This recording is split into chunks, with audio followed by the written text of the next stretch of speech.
Israeli Prime Minister Benjamin Netanyahu huddled with his security cabinet in a bunker late Sunday night, ready for the potential of Iranian ballistic missiles, when the phone rang. On the line was President Donald Trump, calling with news of a memorandum of understanding between the United States and Iran.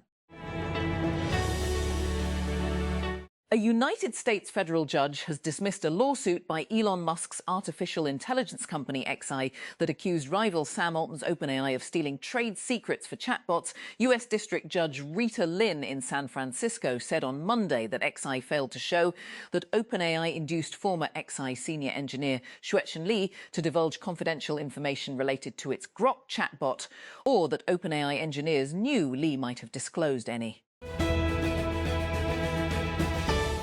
A US Air Force B-52 Stratofortress has crashed shortly after taking off from the Edwards Air Force Base in California, the base said.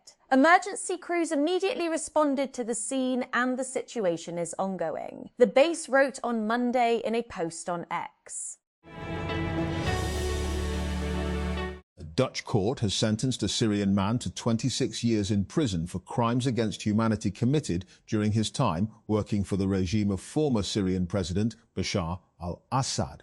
The court in The Hague handed down the sentence to Rafik A. on Monday, having found that he tortured and raped prisoners while working as an interrogator. California Governor Gavin Newsom, a Democrat and top critic of United States President Donald Trump, has said he is being investigated by the U.S. Department of Justice. In a video post on X on Monday, Newsom said the investigation was politically motivated and that he was being targeted because he is considering a U.S. presidential run. Newsom said the Department of Justice, and 2020's wife, Newsom said the Department of Justice was also investigating. Spain's ghosts of recent World Cup horror shows reappeared in Atlanta as the European champions were held 0-0 by debutantes Cape Verde in their opening game. Lamine Yamal was left on the bench as the Barcelona superstar is eased back to fitness after nearly 2 months out with a hamstring injury, and even his appearance as a second-half substitute failed to break down Cape Verde's dogged defence. Sabri Lamouchi has been sacked by Tunisia after just one game of World Cup 2026. The 54-year-old former France international was sacked the day after Tunisia's 5-1 trouncing by Sweden in their opening Group F football game in Monterrey, Mexico on Sunday night. The 2026 World Cup has 13 different kickoff times. You can use the Al Jazeera Sport widget to find out exactly when your team is playing in your local time. Who? France versus Senegal. What? FIFA World Cup 2026. Where? New York, New Jersey Stadium, New Jersey, United States. When? Tuesday, June 16, 3 p.m. local time, 19 GMT. How to follow. Catch all live updates on Al Jazeera Sport. European Union member states have failed to agree on proposals to sanction Israeli National Security Minister Itamar Ben-Gvir, the bloc's foreign policy chief Kaja Kallas said, speaking at a media conference on Monday. Kallas said that while many EU states had proposed economic restrictions, no consensus on that was reached today. SpaceX has captured the attention of media, investors and the public for years now. Interest propelled by the company's reusable rocket launches, the rise of its Starlink satellite network, and of course, for its founder and CEO Elon Musk. But in its 24-year history, nothing quite compared to its initial public offering. Everyone seemed interested, perhaps because of the sheer size of the IPO. The company priced its 6 million shares at $135 each to raise $75 billion, making it the largest IPO in history and turning Musk into the world's first trillionaire. As Meta tries to catch up in the AI race and boost engagement with its AI bot, the company announced Monday that it's rolling out new AI features on Facebook that aim to change how users find information, create content, and interact with the platform. The headline update is AI Mode, a new way to search Facebook that uses Meta AI to surface answers pulled from public posts across the platform, including groups and reels. Instead of scrolling through search results, users can ask a question in plain language and get a synthesized answer based on what people are actually discussing. United Nations, the United Nations Security Council, UNSC, on Monday unanimously adopted a resolution extending the mandate of the UN Assistance Mission in Afghanistan, UNAMA, until June 7, 2027, while highlighting concerns over Afghanistan's humanitarian crisis, terrorism threats, human rights situation, and regional stability. The resolution, drafted by China and adopted by all 15 UNSC members, reaffirms the UN's central role in supporting peace and stability in Afghanistan and maintaining engagement with the country's de facto authorities and other stakeholders. European champions Spain were held to a shock 0-0 draw by tiny World Cup debutants Cape Verde on Monday. Regarded as one of the strong pre-tournament favourites, Spain had been expected to cruise past Cape Verde in their Group H opener in Atlanta. A woman has died in what appears to be a tragic extreme sports accident in Brazil. 3 men have been arrested over the incident, in which instructors failed to attach a rope to her before helping her jump from a bridge in Sao Paulo state. Who? Iran versus New Zealand. What? FIFA World Cup 2026 Group G match where Los Angeles Stadium, California, US, when Monday, 6 p.m. local time. How to follow. Keep up with all updates on Al Jazeera Sport. Iran will finally take to the field for World Cup opener on Monday after months of uncertainty surrounding their participation in the tournament and following the United States-Israeli attacks on their country that began in late February. An overcrowded bus has crashed in northern Ethiopia, killing at least 31 people and injuring dozens more. Police have confirmed the bus veered off the road while travelling to the capital Addis Ababa early on Monday and plunged into a ravine 100 metres, 330 feet deep. It had departed from the town of Dessie in the northern Amhara region of Ethiopia, whose roads are among the most dangerous in the world. Tehran, Iran. The world let out a collective sigh of relief when the United States and Iran announced that a memorandum of understanding had been agreed to end nearly 4 months of hostilities on Sunday. But on the streets of Tehran, exhausted by years of sanctions and tensions, the ceasefire announcement has done little to instill confidence that the crisis is over. An agreement between the two sides, to be signed on Friday, looks set to reopen the Strait of Hormuz, largely controlled by Iran since the war began on February 28, something it is hoped will stabilise rattled energy markets.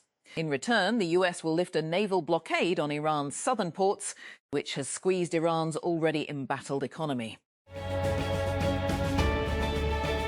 Over the past months, many countries have announced plans to restrict social media access for children and teens. Australia became the first to implement such measures at the end of last year, setting a precedent that other countries are now closely watching. The UK is the latest country to announce that it will impose a ban on social media use for children. UK Prime Minister Keir Starmer the ban on June 15. Regulations and proposals being brought forth by governments around the world aim to reduce the pressures and risks that young users may face on social media, which include cyberbullying, addiction, mental health issues, and exposure to predators. Anthropic has disabled access to Fable 5 and Mythos 5 after the US government issued an export control directive citing national security authorities. The order requires Anthropic to suspend access to the 2 models for all foreign nationals, whether they are inside or outside the United States. The restriction also applies to foreign national employees working at Anthropic. Samsung messages will be deactivated for users in the United States in July, meaning Galaxy users who still rely on the app will need to switch to another texting app. The change mainly pushes users toward Google Messages, but Samsung has warned that text messages, RCS conversations, and message history will not move automatically. The Punjab Revenue Authority, Pehel, has sealed multiple branches of popular cafe chain Double Shot across Lahore over alleged misreporting of sales data and violations of electronic invoicing rules, according to an official order seen by Pro-Pakistani in a sealing order under Section 59A of the Punjab Sales Tax on Services Act 2012. The authorities stated that the business registered under PNTN H053642 was found to have allegedly bypassed the mandatory electronic invoice monitoring system and underdeclared its taxable sales. Karachi. Two bureaucrats have been booked over an advance payment of $8.5 billion to contractors of the Yellow Line BRT project. In an alleged case of misuse of authority, it emerged on Monday. The Yellow Line is planned to connect Quaidabad's Dawood Chowrangi with Numaish and will exclusively use electric buses to ensure it remains environmentally friendly. The Ministry of Religious Affairs on Monday announced that the Muharram 1448 AH moon was not sighted in the country. The first of Muharram will fall on Wednesday, June 17, while Ashura will be observed on June 26. In a notification, the ministry said, in pursuance of the decision of the Central Reti Hilal Committee in its meeting held today in Lahore, the federal government in the Ministry of Religious Affairs and Interfaith Harmony, Islamabad, hereby announces that the moon of Muharram 1448H has not been sighted. Medical charity Doctors Without Borders, MSF, admits its staff were accused of sexually abusing at least 59 Sudanese refugees who had fled the civil war in search of safety. Young girls were exploited in some cases, and often food or jobs were offered in exchange for sex. A remote Albanian island has a new nickname, Kushner Island. Jared Kushner, the son-in-law of US President Donald Trump and founder of investment firm Affinity Partners, plans to build a $1.4 billion luxury resort there. The project has prompted large protests, with crowds chanting, "Albania is not for sale." Is this the future Albanians want, or a sellout of their land to foreign wealth? In this episode, More than 1,000 civilians in Sudan have been killed in drone strikes in the first 5 months of 2026, according to the United Nations. The death toll is due to a sharp increase in the use of drone warfare in the country's vicious civil war, UN High Commissioner for Human Rights, UNHCHR, Volker Turk said in a speech on Monday. A British court has convicted 2 men for a series of arson attacks targeting properties and a car linked to Prime Minister Keir Starmer. On Monday, the jury in London found Ukrainian national Roman Lavrinovich, 22, and Romanian Stanislav Karpiuk, 27, guilty of conspiracy to commit arson. The verdict was delivered following a months-long trial held in the British capital. a new report from Reversing Labs has warned users about short-form videos on platforms such as TikTok and Instagram Reels that are being used to spread password-stealing malware. The videos usually promise free access to popular products and subscriptions, including Spotify Premium, Windows, Office, and Adobe. These offers are being used to lure users into following unsafe instructions.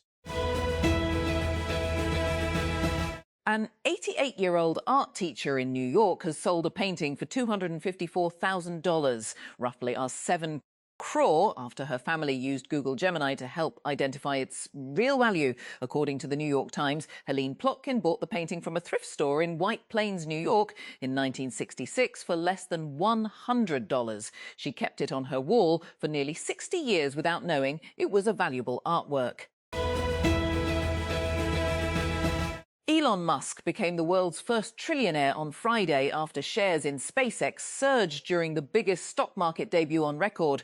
The Tesla and SpaceX founder strengthened his position as the world's richest person, with his total net worth reaching $1.11 trillion, according to the Bloomberg Rich List.